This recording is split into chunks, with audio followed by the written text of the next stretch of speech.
ನರೇಂದ್ರ ಮೋದಿ ಸರ್ಕಾರ 3.0 ರಚನೆಯಾದ ಬಳಿಕ ಮೊದಲ ಪೂರ್ಣ ಪ್ರಮಾಣದ ಬಜೆಟ್ ಇವತ್ತು ಮಂಡನೆಯಾಗಿದೆ. ವಿತ್ತ ಸಚಿವೆ ನಿರ್ಮಲಾ ಸೀತಾರಾಮನ್ ಸತತ 7ನೇ ಬಾರಿಗೆ ಬಜೆಟ್ ಮಂಡಿಸುವ ಮುಖಾಂತರ ದಾಖಲೆಯನ್ನು ಬರೆದಿದ್ದಾರೆ.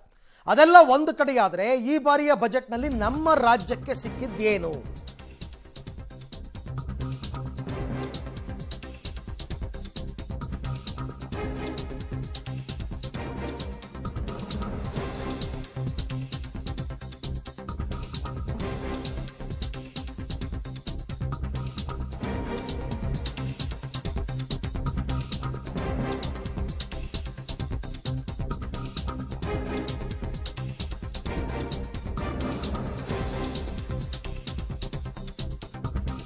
ಕೇಂದ್ರ ಬಜೆಟ್ನಲ್ಲಿ ರಾಜ್ಯಕ್ಕೆ ಅನ್ಯಾಯ ಆಗಿದೆ.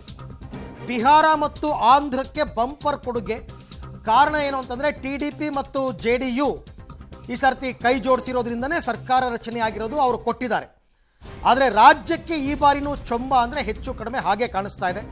ಒಂದು ಹೈದರಾಬಾದ್ ಬೆಂಗಳೂರು ಕೈಗಾರಿಕಾ ಕಾರಿಡಾರ್, ಅದನ್ನು ಕರ್ನಾಟಕಕ್ಕೆ ಕೊಟ್ಟ ಕೊಡುಗೆ ಅನ್ನೋದಕ್ಕಿಂತ ಹೆಚ್ಚಾಗಿ ತೆಲಂಗಾಣಕ್ಕೆ ಅಂತಲೂ ಅಂದ್ಕೋಬಹುದು. ಇನ್ನು ರೈಲ್ವೆ ಯೋಜನೆಗೆ 7,500 ಕೋಟಿ ಬಿಟ್ಟರೆ ಬೇರೇನೂ ಕೂಡ ಕೊಟ್ಟಿಲ್ಲ. ಈ ಬಾರಿಯೂ ಕೂಡ ಭದ್ರಾ ಯೋಜನೆಗೆ ಘೋಷಣೆ ಆಗಲಿಲ್ಲ. ಹಣ ಘೋಷಣೆ ಆಗಿತ್ತು 2 ವರ್ಷದ ಹಿಂದೆ, ಕೊಡ್ತೀವಿ ಅಂತ ಮತ್ತೆ ಹೇಳಿಲ್ಲ ಅಷ್ಟೇ. ಕರ್ನಾಟಕಕ್ಕೆ ಏನು ಸಿಕ್ತು ಅಂತಕ್ಕಂಥದ್ದು ನೋಡ್ತಾ ಇದ್ದೀರಾ ತಾವೀಗ. ಒಂದು ಹೈದರಾಬಾದ್ ಬೆಂಗಳೂರು ಕೈಗಾರಿಕಾ ಕಾರಿಡಾರ್, ಅದು 12 ಪಥಗಳ ಒಂದು ಯೋಜನೆಯನ್ನು ಕೊಟ್ಟಿದ್ದಾರೆ. ಇನ್ನು ರೈಲ್ವೆ ಯೋಜನೆಗಳಿಗೆ 7,500 ಕೋಟಿ, ಇದು ಹೊಸ ಯೋಜನೆಗಳಿಗೆ, ಹೊಸ ರೈಲ್ವೆ ಯೋಜನೆಗಳಿಗೆ ಬಳಸಬಹುದಾದ ದುಡ್ಡು ಅಂತ 7,500 ಕೊಟ್ಟಿದ್ದಾರೆ. ಇದನ್ನು ಬಿಟ್ಟರೆ ಇನ್ನು ಮಿಕ್ಕಿದ್ದೆಲ್ಲವೂ ಅನ್ಯಾಯನೇ. ಅದರಲ್ಲೂ ನಿರೀಕ್ಷೆ ಇದ್ದಿದ್ದನ್ನೇ ಕೊಟ್ಟಿಲ್ಲ. ನಾವು ತುಂಬ ಎಕ್ಸ್ಪೆಕ್ಟ್ ಮಾಡಿದ್ವಿ, ಅದ್ಯಾವುದೂ ಕೂಡ ಬಂದಿಲ್ಲ. ಏನು ಬಂದಿಲ್ಲ ಅಂದರೆ ಬೆಂಗಳೂರು ಪೆರಿಫೆರಲ್ ರಿಂಗ್ ರೋಡ್ಗೆ ಈ ಹಿಂದಿನ ಬಜೆಟ್ನಲ್ಲಿ 3,000 ಕೋಟಿ ಬಜೆಟಲ್ಲಿ ಹಣ ಘೋಷಣೆ ಮಾಡಿದ್ರು. ಅದ್ರ ಬಗ್ಗೆ ಮತ್ತೆ ಏನೂ ಮಾತಿಲ್ಲ, ದುಡ್ಡು ಬಂದಿಲ್ಲ. ನಂಬರ್ 1.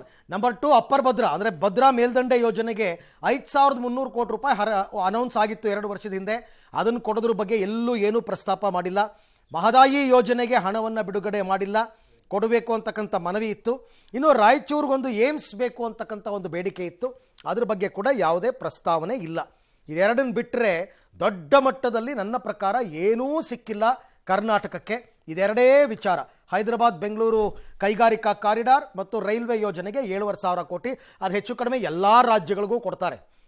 ರೈಲ್ವೆ ಯೋಜನೆಗಳಿಗೆ ಎಲ್ಲ ರಾಜ್ಯಗಳಿಗೂ ಕೊಡ್ತಾರೆ. ಅದು ಇಂಟರ್ ಸ್ಟೇಟ್ ಲಿಂಕ್ ಇರೋದ್ರಿಂದ ನಿಮಗೆ ಕರ್ನಾಟಕಕ್ಕೇ ಕೊಟ್ಟಿದ್ದು ಅಂತ ಏನಲ್ಲ, ಬಟ್ ಹೊಸ ಯೋಜನೆಗಳಿಗೆ ಬಳಸೋದಕ್ಕೆ ಅಂತ ಕೊಟ್ಟಿದ್ದಾರೆ. ಹಾಗಾಗಿ ಈ ಬಾರಿ ಬಜೆಟ್ನಲ್ಲಿ ರಾಜ್ಯಕ್ಕೆ ಅನ್ಯಾಯ ಆಗಿದೆ. ನಮ್ಮ ನಿರೀಕ್ಷೆಗಳು ಈಡೇರಿಲ್ಲ, ನಮ್ಮ ನಿರೀಕ್ಷೆಗಳು ಸಾಕಾರಗೊಂಡಿಲ್ಲ. ಕೇಂದ್ರಕ್ಕೆ ಮನವಿ ಮಾಡಿಕೊಂಡಿದ್ದರು, ರಾಜ್ಯ ಸರ್ಕಾರದ ವತಿಯಿಂದ ಪತ್ರ ಬರೆದಿದ್ದರು, ಆಮೇಲೆ ಅವ್ರು ಮಾಡ್ತಕ್ಕಂಥ ವಾರ್ಷಿಕ ಬಜೆಟ್ ಪೂರ್ವ ಸಭೆಯಲ್ಲಿ ಭಾಗಿಯಾಗಿದ್ದರು.